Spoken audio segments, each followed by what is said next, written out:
kahaba pala na pila! Wow! Tapos ito yung Tungchong Station ay nakikita niyo yung malaking sign dyan na MTR nila. Parang feeling ko malayo pa guys. Napakadami pang steps. Napapanikin. Meron ko ng steps yan. Hindi muna ako dito sa kalagi natin. Gano'n na kalayo yung nakapanik ko. Naikot na natin lahat. Hello guys! I'm back again with another video. And guys, for this video is pupunta tayo sa Ngongping 360. And actually guys, yung area na yun yung may cable car. At ngayon, ang gagawin natin ay from here sa Central Station is pupunta tayo sa Tungchung Station, which is pinakadulo yon ng Tungchung Line or yung Orange Line. Kaya ngayon, samahan nyo ako kasi medyo malayo-layo yung ating pupuntahan dahil guys, mas malayo pa to kaysa sa Disneyland. Actually, dito naman kasi sa Ngongping kahit medyo late na magpunta dito, okay lang. Pero hindi naman yung late na late. So, ideal lang itong punta ko, which is 1 p.m. And guys, usually kasi kapag ako yan, mga Ocean Park, Hong Kong, Disneyland, dapat magang-maga ka nagpupunta. Pero since Ngongping lang naman ang pupuntahan ko, o yung mismo Lantau Island, okay lang yun. Ayun o, tignan nyo, napakahaba ng lalakarin, like from doon sa Central, papunta doon sa mismong Tungchung Line. Buti na lang kami ni Woka later na ganito, di ba? Ayan guys, we're already here sa Orange Line. So, andito tayo ngayon sa Hong Kong. And ang pupuntahan natin yung pinakadulo guys, point to point, doon tayo sa Tungchung. And actually, ito yung Tungchung, and ito yung sa Disneyland. So, mas malayo pa siya talaga sa Disneyland. Kaya kailangan lang talaga na meron tayong mahanap na upuan dito sa train na to ngayon. Dahil kung hindi, matagal tayo nakatayo. Touchdown guys sa Tungchung Station at andito na ako ngayon sa pinakadulo ng Orange Line. And ayan, nakikita nyo dito yung Ngongping na sign, which is dun siya nagli-lead. Kaya ngayon, pupunta na tayo doon kasi it's already 1:51 p.m. para kahit paano makita natin kung ano yung ipinagmamalaki ng area ng Tiantan Buddha, which is yung malaking Buddha na pupuntahan natin dito sa Ngongping area. Ang ganda pala guys dito sa area na to. Ayan, makikita nyo, talagang super open area. Wow! Tapos ito yung Tungchung Station ay nakikita niyo yung malaking sign dyan na MTR nila, which is yung MTR yun yung parang LRT sa atin, train station nila, and yan yung pinakadulo. Kaya ngayon naman ay susundan natin yung mga lines na nakalagay doon, NP360, para papunta doon sa mismong cable car area. Ayun! Nakita ko na! Ayun o. Oh, ayan, naka-zoom na. Doon tayo papanek sa escalator na yon para mapuntahan natin yung cable car. And ayun na, nakikita ko yung mga cable car doon sa side na yon. So far, hindi pa ako nakakapanood ng vlog tungkol dito sa Ngongping. Hindi ko sure kung aircon yan at hindi ko din sure kung ano yung mga matatagpuan ko doon. Aside from doon sa mismong Buddha, hindi ko alam kung meron mga stop to tulad ng mga ibang cable car sa ibang bansa. So, ngayon pa lang natin yung mapafind out. So guys, if ever na gusto nyo magpunta dito sa Ngongping, bilhin nyo yung ticket dito sa link below sa Klook. Kasi guys, sa Klook, discounted na yan. Plus, use my code PaulIvan50 para magkaroon kayo ng extra 5% discount sa total bill nyo sa lahat ng i-bill nyo sa Klook, mapa flights, hotels, and activities. Tapos, ang perks kapag kasi sa Klook kayo bibili, hindi na kayo pipila, number 1 and number 2, kung ano yung ticket na bibili nyo sa Klook. Yung QR code doon, yung una din mismo, yung mga ticket na ipepresent nyo sa mga staff. Ayun na, tignan nyo. Meron dito mga bus. I think yan yung mga arranged tour. Diyan sasakay. Ito nga pala yung price. Oh, ay, nawala. Guys, dito, tignan nyo, parang i-claim pa rin pala yung ticket dito for round trip ticket. Kasi sa Klook, nabibili nyo na yung round trip ticket dun sa Ngongping cable car. So, I think dito ako pupunta sa Klook VIP counter. Pero at least, konti lang naman yung pila. Ayan guys, after nyo dun, bibigyan kayo ng ticket. Ayan, standard round trip adult, tapos itong voucher na meal. Kasi guys, sa Klook, mayroon kasamang meal yun kapag anong kayo bumili. And ayan, dito tayo sa side na to kasi standard tayo. Mas mahal kasi Crystal Cabin, so let's go sa standard. Hala, kahaba pala ng pila! Ayan guys, hindi pala mahaba yung pila. Akala ko mahaba yung pila kasi sa Klook na di ba ako bumili. So fast track yung ticket ko. Ayan, yung itsura nung cable car. Ayan guys, look oh. Actually, na-expect ko aircon siya pero hindi siya aircon. Meron lang mga ventilation dito and walang aircon. Doon lang, meron lang tong windows, taas. And ayan, mararamdaman mo yung hangin. Ayan, tignan nyo. Ay, meron ganun oh. Wow! Ayun guys, kitang-kita niyo yung Tungchung area. Wow. And then sa area dun, actually hindi ko alam kung ano yun, kung anong place yun. Ayan, tapos bababa na. Actually, nalalamigan ako dito kasi ang lakas ng hangin na lumalabas. Nakapapasok ka na. So good lang din. May kasama ako dito. Hindi ko alam kung taga saan sila.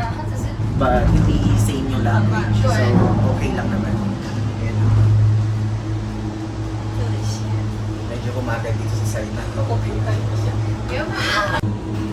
Ayan, tignan nyo, nasa Airport Island tayo. 5.1 kilometer pa yung layo sa Ngongping. Oh. Ayan.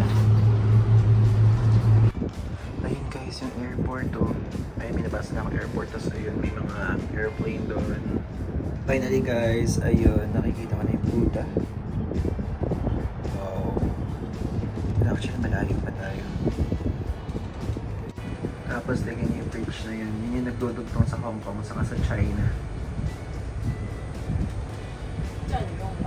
Kasi pwede na ngayon magpunta ng China via bus galing Hong Kong. Galing natin yung underground yan. I mean underwater. Undersea. Ayun yung karugtong. Ayun. Ayan, finally nakarating na tayo sa Ngongping Village. And guys, so pagbaba dito, ngayon ko lang nalaman 3,800 HKD kung gusto mo mag-isa ka sa cabin or sa cable car na ganyan. Oh, kung gusto nyo, 3,800 HKD. Ngayon, maglakad na tayo kasi nung nag-exchange ako ng mismong QR code ng mismong ticket dito sa Ngongping, dun sa area, dun sa kabila, dun sa mismong Hong Kong Island, ay binigyan ako nito and binigay sa akin yung maps. So at least ngayon alam ko yung mga pupuntahan dito, like kung ano yung mga nakapaligid, meron tayong pwedeng puntahan na Pauline Monastery, the Big Buddha, and the Wisdom Path. Tapos napakadaming mga kainan dito, tulad ng Starbucks and etc. Ayan, pagbaba nyo dun sa mismong cable car, Boodle Station. Puro mga stuff na pwede nyo bilhin dito. Ganyan yung makikita nyo. Mga magnets. Ayan, mga train, cars. Ayan, if ever na wala kayong fan, ayan yung mga price. So, tignan nyo, i-post nyo na lang. Pwede kayong bumili dito. Ayan, finally, nakalabas na tayo. So, pumunta na tayo dun sa merong side ng Pabuda, yung Big Buddha. Pero bago yun, madami tayong pwede pang daanan ng mga exciting part. Uy, exciting part! Ayun o, tingnan nyo, may nakalagay dito. Propitiousness, auspiciousness, happiness, and peace. Galing ng jacket ko, amaze ako, may ventilador. Cool! Ayan. Guys, alam nyo, puro mga Pilipino yung nakikita ko dito. Talagang kapag meron ako nakikita parang lukso ng dugot, ganun, alam ko Pilipino sila. Ganun.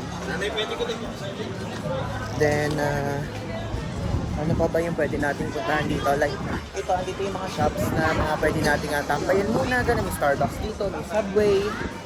Ay, napakadaming mga pwedeng bilan ng food. If ever na hindi pa kayo kumakain, pagka nagpunta kayo dito, pwede kayong kumain dito sa area na to.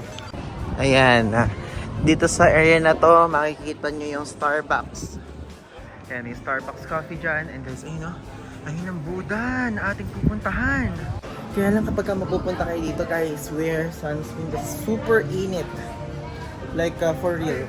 Ito if ever na hindi kayo mag-ngongping cable car. Siguro dito yung mga byland. Dito siguro yung entrance. Ganun.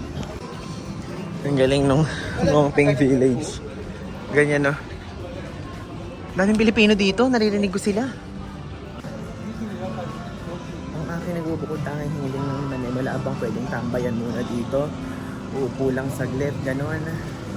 Bago magpainit. Wait. Wala ba? Babalik na muna ako sa Starbucks.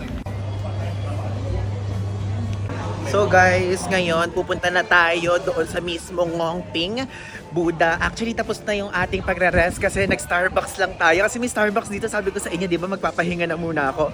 And now, ayun yung Ngongping area, which is yun yung ating target for today. Actually, it's Chantan Buddha. And guys, parang grotto siya sa Baguio yung lalakarin ko, yung papanikin ko, Diyos ko.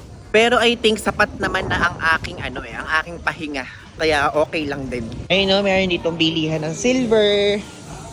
Ayan. And mga souvenir shop, Motion 360 ang name. Ang daming mga stall dito. Parang feeling ko malayo pa guys. Like, kung titignan mo, parang masyado pa siya naka-zoom out sa mata. So, okay, mahaba-habang na rin. But at least nakapagpahinga na tayo ng almost 1 hour doon sa Starbucks. At ang nakakatawa, madami akong nakikita ng mga Pilipino dito, which is somehow that's good. And meron ako mga nami-meet na viewers na nagpapakilala, which is nakakatuwa. Nakakatuwa yung ganung klaseng encounter. Lesson learned, pagka nagpunta dito, dapat meron kang dalang payong. Kasi wala akong dalang payong. Kaya ako'y nasusunog, which is okay lang naman yon. Kasi minsan lang, pero napakatirik ng araw. Kaya, yun. Pag pupunta kayo dito, magdala kayo ng payong. Tignan mo, parang feeling ko nagbabrown na naman ako. Eh, nasa likod ko na siya. Konting walk na lang. Ayan, dito, meron dito nga mga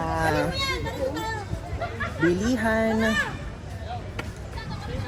Feeling ko maganda magpunta dito kapag winter season nila, yung tipong malamig. Kasi yung hangin malamig for sure eh. Pag ganun. But now, ganun. Hindi talaga guys. Ang target ko ngayon ay maghanap ng toilet muna. Toilet. Ayun na, may malaking open space dito. And yun, meron dun parang temple or something. Then ayun si Buddha. And look oh. Cool. Hi. Ayan. Napakadami pang steps na papanikin. Hindi ko alam kung ilang steps yan. So, let's go. Minsan lang naman tayo magpunta dito. Diyos ko, nasa baba pa lang tayo. Sige, wag tayo magmadali. Hindi naman natin need magmadali. Ang problema, papanik ako ngayon doon na napakadaming steps. Tapos, naiihi ako. Hindi ko alam kung mayroon dong CR. Kung wala, mamamadali din ako pababa. Wait lang. Huminto muna ako dito sa kalagitnaan. Tingnan nyo kung gaano nakalayo yung napapanik ko. At kung gaano pa kalayo yung papanikin. Alam nyo, wait lang. Sa lahat ng mga pinuntahan ko na parang ganitong style, yung mga papanikin. Dito lang talaga ako pumanik, guys. Hindi ako usually pumapanik. Pero iniisip ko, ito lang naman talaga yung mismong pupuntahan dito. Kaya if ever na hindi ako pumanik, parang wala na rin purpose yung punta ko. So, konting step na lang. Pero saan ako saglit. Pero na, konting panik na lang. Pagod. Finally.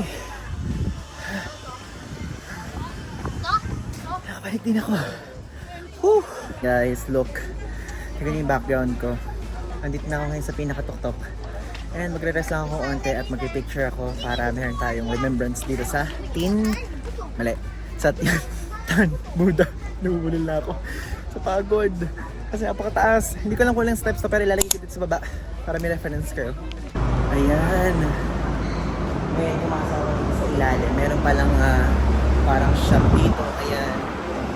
Tapos dito alam ko ano. I think pang remains ng mga may habana. Kasi mga makakasigalis eh. Look, may tao doon sa loob. O statue. Tara. Hanapin ko lang saglit yung toilet kasi may toilet daw dito. So, after nun, papasok tayo doon sa loob. And, let's check kung ano yung mga nakikita doon. May statue kasi nakita doon sa mismo loob. Ayan, andito sa mismong likod ni Buddha. Ayan si Buddha, nakatalikod siya. So, dito sa likod na area yung toilet. If ever na naghahanap kayo ng toilet dito sa taas. Ito guys, yung itsura dito. Tahimik lang. Ayan. Parang may mga story. May mga drawings. May mga wood carvings. Ayan. Ay, no photo pala guys. Bawal pala. Ayan guys. Hindi mo makikita sa loob ni Buddha. Then, nakalabas na ako. And babaan na ako ulit. And, hanap muna tayo ng spot kung saan maganda mag-picture para sulit. Ayan guys, bababa na ako ngayon. At least napuntahan ko na to. Ang tagal-tagal ko inaayon na puntahan to. At least, ngayon, bucket list check dito sa HK. Okay ngayon guys, di ba kabababa lang natin dun mismo sa Buddha. So ngayon, ang pupuntahan naman natin is yung Pauline Monastery. Isa yun sa mga attractions na makikita niyo dito sa Ngongping Village.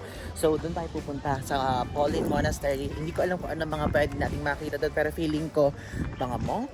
Kasi monastery yun. Tapos mga nagdadasal, something like that. And yun na lang ang hindi natin napupuntahan so far dito sa ating itinerary dito sa Ngongping Village. And sana bukas po, titignan nyo, parang walang tao doon ngayon. Parang walang taong magpupuntang karamihan. Kasi karamihan din dito kasi ang mismong target nila, itong Buddha na merong napakadaming steps. Ayun, kapag dito makikita nyo, napakalayo. Galing ho umiikot kasi kapag mahangin, nagdadagdag siya ng wind dito sa area na to. Galing! Lahat pala sa lahat ng park may ganyan, ano? Ayan. Ito. Ang laki ng insenso, oh. Look guys, ang laki. Amoy na amoy ko siya. Ang laki, may mga ganyan palang klaseng incense. Ayan, so pumasok tayo sa Poli Monastery. Ayan guys, daming statues dito. Ito yung monastery. Malamig yung vibe dito guys. Pupo muna tayo dito. Napagod na ako. Okay, let's go! Panik tayo. Tignan natin kung ano mga pwedeng makita dyan sa itaas. Konting push na lang. Matatapos na ang ating ganap dito sa Ngongping Village. Naikot na natin lahat. Ayan, nakalagay no insects inside, no umbrella and raincoat inside. Ay, malamig yung singaw Oh, ito itsura guys. Ayan, gold na gold. May mga Buddha, 3. Tapos may ilaw na water lily ba yan? Bud tayo. Okay, now let's go down and let's go back doon sa Ngongping cable car area. And let's go back sa mismo Hong Kong Island. Guys, ang ganda yun. Amethyst. Nakita ko dito. Cool, parang ube, no? Parang taro. Ayan guys, nakalibre pa tayo ng meal kasi included yun doon sa ticket sa Klook. So, egg waffle and then drinks. Ayan guys, ito ay wala akong binayaran dahil included siya doon sa binayaran ko sa Klook. So, yung link nasa ibaba, included na yun. Yung drinks, tapos yung egg waffle kasama na. Guys, tignan nyo naman yung binili ko sa Klook. May included pa yun na ganito mga siomay-siomay. Pakadami. Mura lang yung ticket sa Klook. Meron yung round trip na Ngongping na cable car. Tapos meron pang milk tea. Meron pang ganito. Tapos meron pang egg waffle. Sulit na. Sulit na to. Actually, medyo nagmamadali ako kasi hanggang 6 PM lang ng cable car. 5:25 PM na. Paano kasi napaka-tagal ko iniikutin kasi nakakapagod, puro stairs. Hindi ko alam kung mauubos ko ito, mag-isa lang ako eh. Dami oh. Madami inclusion yung ano, voucher. Thank you. Sinatawag ko.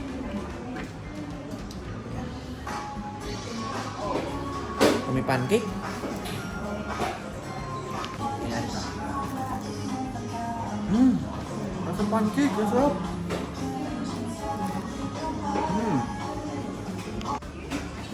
Madali akong kainin guys. Pero ang sarap. Nasa pancake. Ayan guys, share ko lang sa inyo if ever nang wala kayong voucher sa meals. Kapag hindi kayo bumili sa Klook, ayan yung price. Kapag ka mga dimsum-dimsum, ganon. Ito kapag kayong egg waffle, post nyo na lang. Ito yung mga soup. Price yan dito sa Ngongping Village. Tapos ito yung mga milk tea. Post nyo guys para makita nyo. Tapos ito pa. Yum. Napakadami guys. Busog na ako. Di ko na talaga kaya. Tapos, chinek ko, kinampare ko. Kinampute ko yung isang total price. 50 HKD. Itong snack combo na to. Itong egg waffle is 30 HKD. Tapos, itong fresh lemon Yakult is 30... Magkano? Wala. 35 HKD. So, total siya ng 115 HKD. So, mura ko siyang nakuha. Kasi sa Klook pa galing, di ba? Hindi ko na maubos eh. Feeling ko last ko na to. Wala akong choice. Iiwan ko to dito dahil hindi pwede doon kumain na nakabukas. Ayan guys. Nag-play na yung speaker dito. Sinasabing ganun na yung last service nila is around 6 PM. So kailangan magpunta na doon sa terminal. Kundi mapapagsarahan. Sakto lang. Tapos naman na tayo sa mga gagawin natin. And ayun na mismo yung terminal ng cable car para makabalik na tayo dun sa mismong main island ng Hong Kong. Ayan guys, ibigay lang yung ticket. Oh, goodbye Ngong Ping! Alam niyo ang napansin ko, yung Crystal mas maganda yung cabin. Yung standard hindi, pero mas mabilis yung pila sa standard kaysa dun sa Crystal. Kasi siguro konti lang yung Crystal cabin, so nagkukumpulan sila. So parang fast pass kapag ka-standard yung pipiliin mo. Kasi madaming choices yung pagpasok. Kumpara dun sa Crystal na ang bagal-bagal, hindi mo ang haba ng pila nila. Yung standard, ano kasi yun, hindi transparent yung sahig, pero ganun lang din naman. Wala din namang aircon, kaya okay lang din to.